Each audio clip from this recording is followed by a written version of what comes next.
Visit our national park packed with vast landscapes and lush forests, but with a subtle hint of danger, including chasms, quicksand and tar pits. In Recovery Search and Rescue Simulation, you play as a new recruit to a special search and rescue team. As you progress through the game, your searching skills are put to more difficult tests, where finding a missing person is paramount to success. The only way you're going to locate a missing person is to find out where they were heading. You'll travel to the last known location and start looking for any objects that may serve as clues. These can be footprints, a rucksack, or even a journal telling you where they may be intending to travel to. Finding clues will help you track a trail and narrow down search areas. As the park is incredibly vast, it will take ages for a player to traverse the map. Thankfully, the search and rescue bike will allow the player to get from point A to B with relative ease.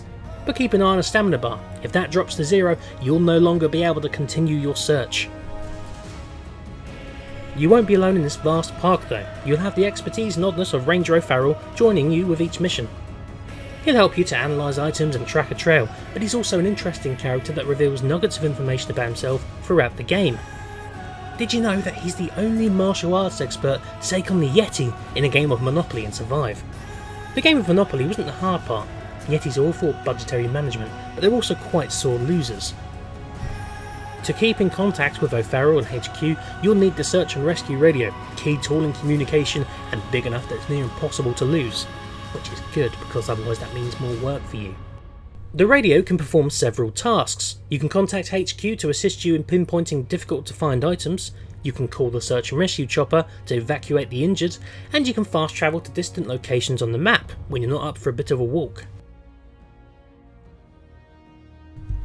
This is a small walkthrough. We're just selecting the save slot and selecting the mission.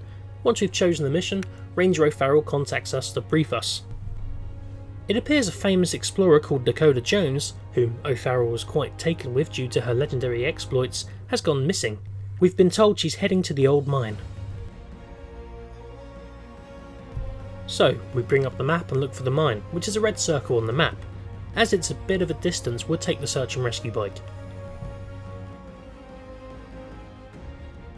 We've arrived, now it's time to look for clues. We first stumbled across a drinks can, but this isn't providing us with any information. If anything, it just upsets Ranger O'Farrell. Another quick search and we managed to find a magazine. It does not provide us with a great amount of info, so the search continues. In fact, I'm having a bit of trouble, so I call HQ who will narrow down the search area for me.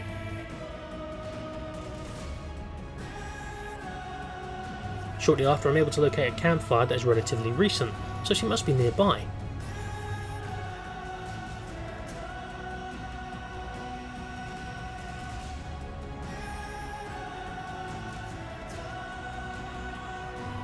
I also locate her rucksack. She won't be venturing too far without it, so it cements my thought that she's in the area. A brief look over a nearby rocky area reveals an asthma inhaler, which could be disastrous.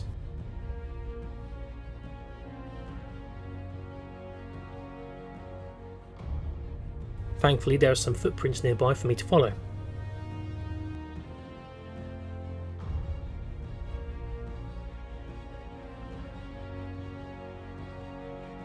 Finally, we found Dakota Jones and the search is over.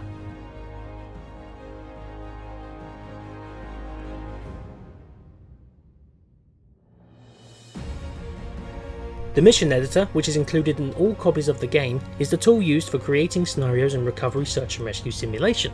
It created all of the main campaign missions, and we're given the public the ability to make their own missions using the same tool. There are even a bunch of objects in the editor that were not used to create the main story missions, and the player is able to use these objects to make brand new missions that are different to the main scenarios provided. We're also planning to release downloadable content which will add new missions and new objects. When the player presses F1 in game, they will instantly go to the mission editor. What they can do here is create a new mission, open an existing mission, and even play a mission. The editor is very easy to use. The player can place down objects, rotating and moving them, set the search area on the map, assign children to objects, and make certain objects affect the size of the search area on the map. The player will also be able to write their own text, so they can tell a unique story. When a player creates a new mission, the game will automatically create a TXT file which contains all of the mission data, making it incredibly easy to share with others. The player will just need to go into the game data folder, place the txt file they've downloaded with the mission details, and then edit the missions list txt file to make it visible in the game.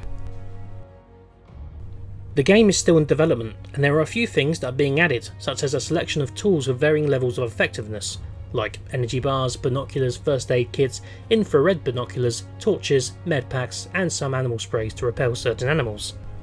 We're also working hard on a selection of animals that can be placed in missions by ourselves and players in the mission editor, some of which will also be dangerous to the player, so they need to avoid the animal or use spray repellent to ward off the creature.